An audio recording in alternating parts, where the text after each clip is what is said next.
어떤 경우에 충돌하는 물체에 작용하는 힘이 더 클까요? 운동량과 충격량에 대해서 알아보겠습니다.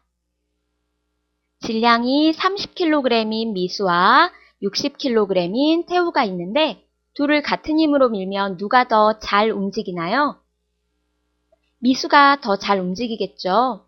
물체의 운동 상태를, 그러니까 운동 방향과 빠르기를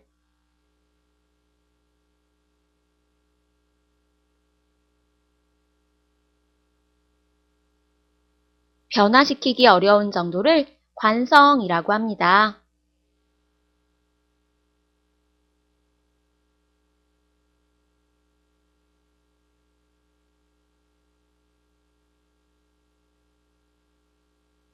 질량이 클수록 그리고 속도가 빠를수록 운동 상태를 변화시키기가 어렵습니다.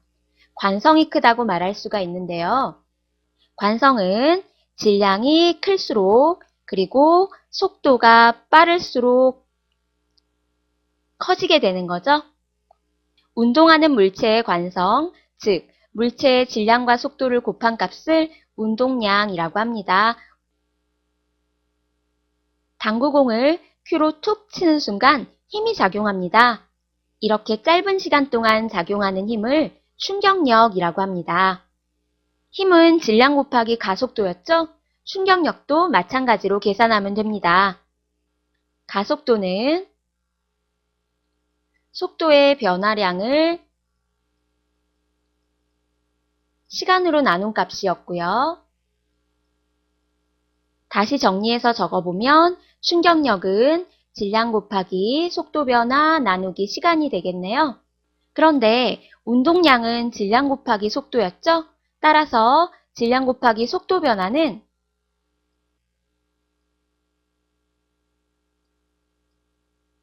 운동량의 변화가 됩니다.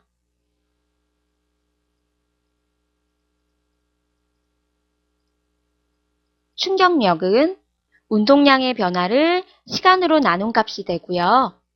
양변의 시간을 곱해서 정리하면 충격력 곱하기 시간은 운동량의 변화가 되겠네요. 짧은 시간 동안 물체에 충격력을 가하면 물체의 운동량이 변하게 되는 거죠. 질량이 1kg인 야구공이 10m/s의 속도로 날아가서 벽에 부딪힌 후에 반대 방향으로 5m/s로 속도가 변해서 날아가는 경우를 예를 들어 볼게요. 처음 야구공의 운동량은 질량 1kg 곱하기 속도 10m/s 그래서 10kg m/s였습니다. 오른쪽 방향의 속도를 플러스로 나타내겠습니다.